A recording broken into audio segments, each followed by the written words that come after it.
तेरा वचन मेरे पाँवों के लिए दीपक है और मेरे मार्ग का उजियाला है।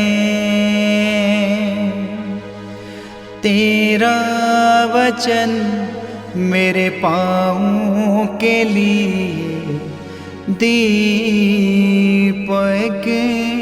है। पहला पाठ राजाओं का पहला ग्रंथ अध्याय 12 पद संख्या 26 से 32, अध्याय 13 पद संख्या 33 से 34 तक। यरोबोआम ने अपने मन में ये कहा, मेरा राज्य फिर दाऊद के घराने के अधिकार में आ जाएगा। यदि यह प्रजा प्रभु के मंदिर में बलि चढ़ाने के लिए यरूशलेम जाती रहेगी तो उसका हृदय उसके स्वामी यूदा के राजा रहबोआम की ओर आकर्षित हो जाएगा। ये लोग मेरी हत्या करेंगे और यूदा के राजा रहबोआम के पास लौटेंगे।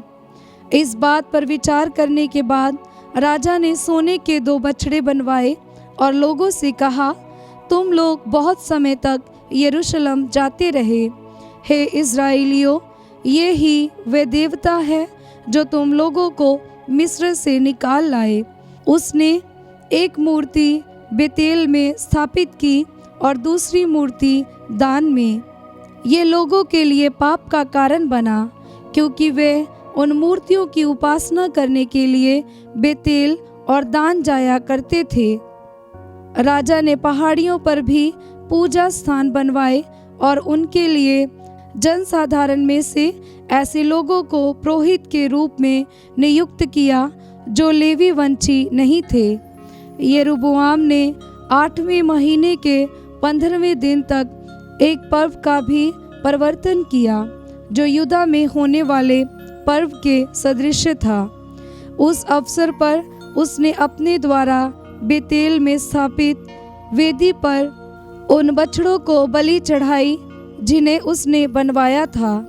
उसने पहाड़ियों पर बनवाए पूजा स्थानों के पुरोहितों को बेतेल में नियुक्त किया।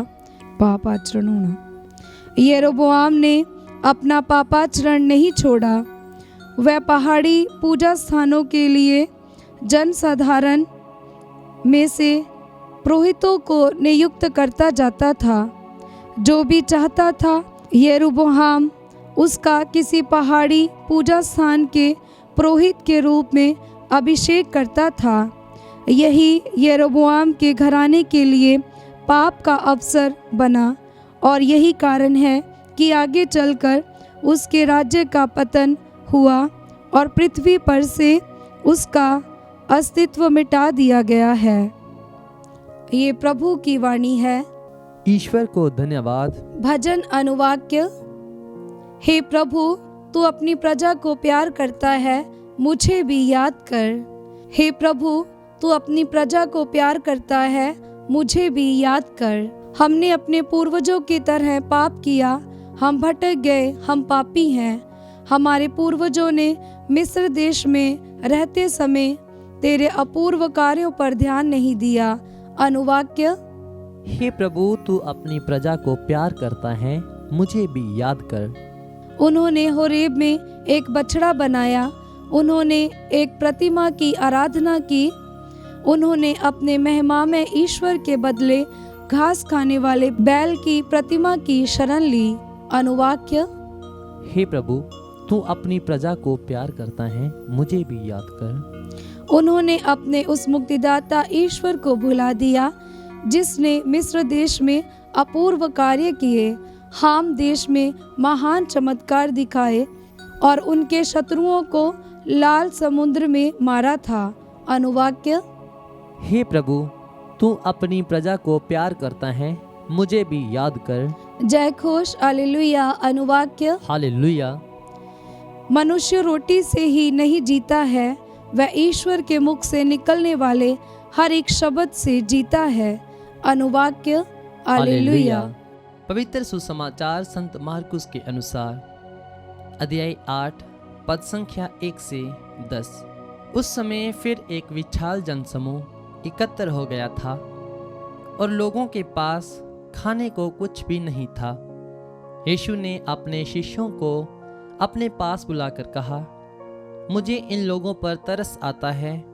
ये 3 दिनों से मेरे साथ रह रहे हैं और इनके पास खाने को कुछ भी नहीं है। यदि मैं इन्हें भूखा ही घर भेजूं तो ये रास्ते में मूर्छित हो जाएंगे। इनमें से कुछ लोग दूर से आए हैं। उनके शिष्यों ने उत्तर दिया, इस निर्जन स्थान में इन लोगों को खिलाने के लिए कहाँ से रोटियां मिलेंगी?